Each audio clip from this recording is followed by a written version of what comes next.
Hai, apa kabar? Perkenalkan, nama saya Gina Zulpa. Terima kasih sudah meluangkan waktunya. Kita akan belajar bersama tentang hal pertama yang dapat mempengaruhi pendidikan anak. Oke, ketika saya berjalan, saya menuju ke tempat gadget. Saya akan membeli gadget. Dan ketika saya memiliki gadget itu, saya berikan gadget itu kepada orang yang tidak bisa menggunakannya, maka apa yang terjadi? Gadget itu akan hilang fungsinya.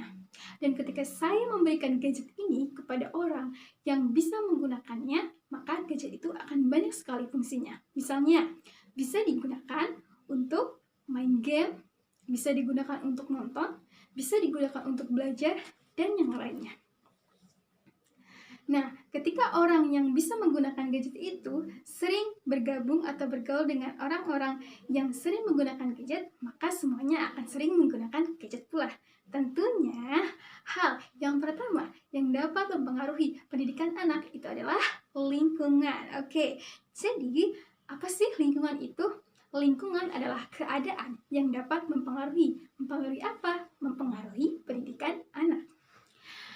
Lingkungan yang akan kita bahas adalah lingkungan sosial. Apa sih lingkungan sosial itu?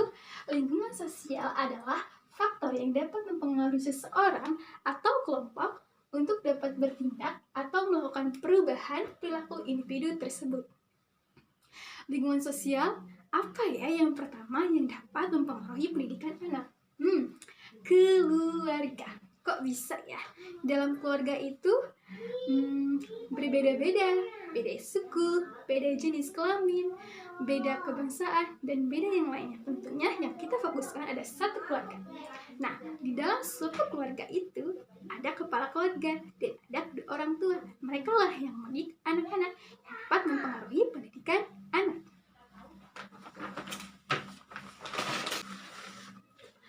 Nah, yang dapat mempengaruhi pendidikan anak itu adalah teladan dari pendidikan orang tua. Oke, jadi peran orang tua itu sangat penting untuk pendidikan anak. Apapun yang dilakukan oleh orang tua atau orang yang lebih dewasa darinya, maka seorang anak itu akan mengikuti apa yang dilihatnya. Contohnya seperti pola asuh orang tua dan juga jenis disiplin yang dilakukan oleh orang tua kepada anak-anaknya. Pola asuh orang tua. Ketika orang tua membiasakan anaknya ketika bangun tidur harus membereskan tempat tidurnya dan jangan lupa untuk beribadah dan jangan lupa untuk sarapan pagi atau sarapan siang atau makan sore dan yang lainnya. Maka itu akan terbiasa dilakukan oleh anak-anaknya. Apalagi ya? Kedisiplinan. Jenis disiplin. Orang tua selalu mendisiplinkan anak untuk melakukan hal-hal yang tadi. Nah, ketika anak tidak melakukannya, maka otomatis ada beberapa sanksi yang diberikan untuk mendisiplinkan anaknya agar terdisiplin dengan baik. Teknik bergaul ataupun berkomunikasi. Cara bergaul atau berkomunikasi yang dilakukan oleh anaknya dan juga orang tua atau saudara-saudaranya, misalnya mereka sering makan bareng atau mereka sering berkumpul bersama dan diskusi bersama atau bercanda bersama. Dan mereka saling menyapa, harus saling memberi, harus saling mengasihi, dan yang lainnya. Selanjutnya adalah cara penanganan. Ketika orang tua memiliki masalah, mereka mengajak anak-anaknya untuk bermusyawarah. Bagaimana cara menyelesaikan masalah dalam satu keluarga. Maka itu adalah cara penanganan yang baik sekali.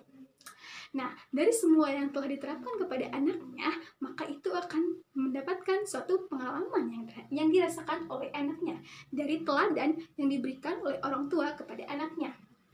Nah, ini sangat mempengaruhi perilaku anak sehingga akan mendidik anak-anaknya untuk menjadi anak yang lebih baik. Oke, apa sih itu? Nah, dari pengalaman itu, ketika anak melihat, mengamati, dirasakan, maka anak akan melakukan. Contohnya saja ketika orang tua sering sekali menolong orang lain, maka anak akan melihat, mengamatinya, lalu anak akan melakukan apa yang dilakukannya. Apa yang dilihatnya, apa yang diamatinya, dia langsung melihat dan melakukannya. Oke, baik. Jadi itu sangat berpengaruh kepada anak. Teladan orang tua, apa yang dicontohkannya, nah itu sangat berpengaruh kepada pendidikan anak. Setelah anak dididik oleh keluarganya, maka orang tua akan mempercayai lembaga sekolah ketika anak waktunya untuk sekolah.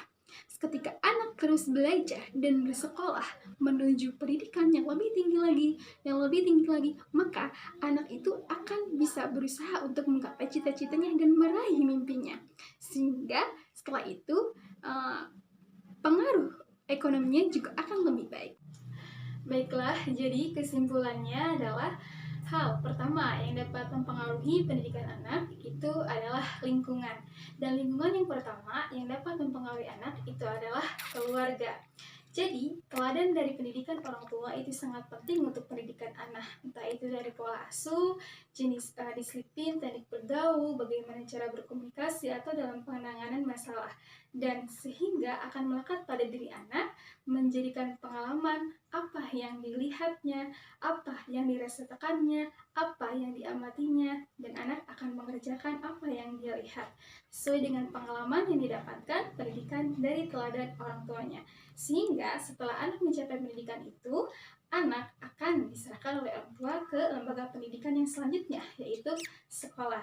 Anak akan terus belajar sampai pendidikan yang setinggi-tingginya, sehingga anak akan menggapai cita-citanya dan meraih mimpi masa depannya, sehingga akan mempengaruhi perekonomian masa depannya. Baiklah, terima kasih sudah meluangkan waktunya.